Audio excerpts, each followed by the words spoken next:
আসসালামু আলাইকুম। অনেক দিন ধরে একটা প্ল্যান করতেছিলাম যে নদীতে গিয়ে মাছ ধরবো, কিন্তু খামারের কাজের ব্যস্ততার কারণে আমাদের আর সেই সুযোগ হয়ে উঠতেছিল না। তো ফাইনালি আমরা আজকে সিদ্ধান্ত নিয়েছি আজকেই আমরা নদীতে গিয়ে মাছ ধরার চেষ্টা করব। এই উদ্দেশ্যে সকাল 10টার মধ্যেই আমরা আমাদের খামারের কাজ মোটামুটি প্রায় শেষ করে রওনা দিয়েছি মাছ ধরার উদ্দেশ্যে নদীর দিকে। তো আমাদের খামার থেকে বা বাড়ি থেকে নদীতে যেতে প্রায় 1 কিলোমিটারের পথ অতিক্রম করতে হবে আমাদের। যেহেতু আনন্দ করে মাছ ধরার একটা বিষয়, তাই আমরা অনেক মানুষ একসাথে গিয়েছি মাছ ধরার জন্য। তো ভ্যানের উপরে জালটা রাখার পরে যে কয়েকজন জালের উপরে বসে যেতে পারবে তারাই ওটার উপরে উঠে গিয়েছে, আর আপন আমাদের মোটরসাইকেলে করে 3 জনকে নিয়ে নদীর কাছে পৌঁছে দিয়েছে। তো আলহামদুলিল্লাহ আমরা নদীর পাড়ে চলে এসেছি এবং নদীতে আসছি আমরা প্রায় অনেক বছর পর, কারণ আমাদের সচরাচর নদীতে আসা হয় না। মূলত এই নদীর নাম হচ্ছে কুমার নদী। নদীর এপারটা মানে আমরা যে পাশে আছি এইটা হচ্ছে ফরিদপুরের অংশ এবং নদীর ওপারের অংশটা হচ্ছে গোপালগঞ্জের অংশ। যদি আরো সহজ করে বলতে যাই সেটা হচ্ছে যে আমরা যে পাশে আছি এই পাশটা হচ্ছে নগরকান্দা উপজেলা এবং উপারটা হচ্ছে মোকশেদপুর উপজেলা।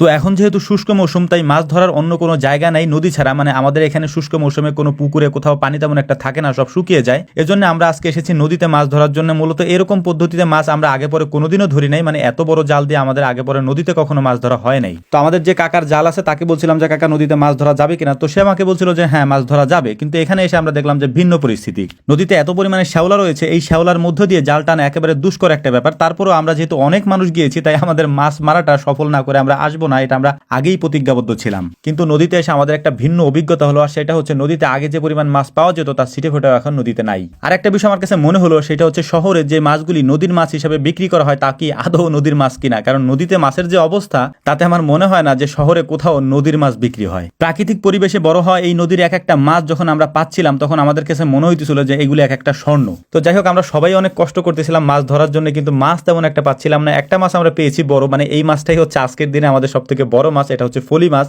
এর পাশাপাশি ছোট ছোট কিছু বাইন মাছ, চেলা মাছ, পুঁটি মাছ, তারপর হচ্ছে যে টাকি মাছ, এই মাছগুলো আমরা পেয়েছি, কিন্তু সাইজে তা অতি নগণ্য।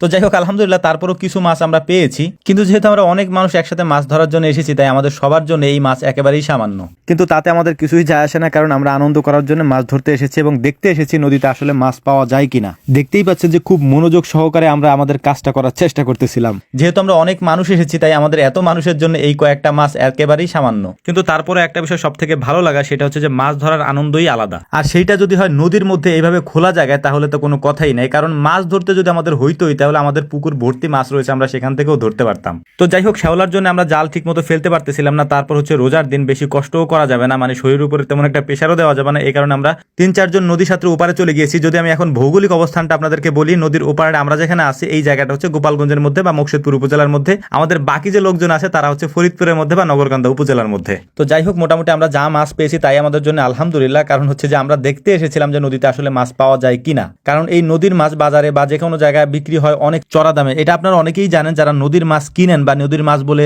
যে মাছ আপনারা কিনেন তারা অনেকেই হয়তো জানবে যে নদীর মাছের কি পরিমাণ দাম থাকে। মাছ যা পেয়েছি আলহামদুলিল্লাহ, মাছ ধরা এখন শেষ, আমরা এখন চলে যাবো আমাদের বাড়ির দিকে। সব থেকে বড় কথা হচ্ছে কাজের ফাঁকে আমরা কোথাও ঘুরতেও যাইতে পারি না, বেড়াইতেও যাইতে পারি না, তাই মাছ ধরে আমাদের এই আনন্দটা আমরা উপভোগ করলাম। তো যাই হোক, আমাদের জন্য দোয়া করবেন। আসসালামু আলাইকুম ওয়া রাহমাতুল্লাহ।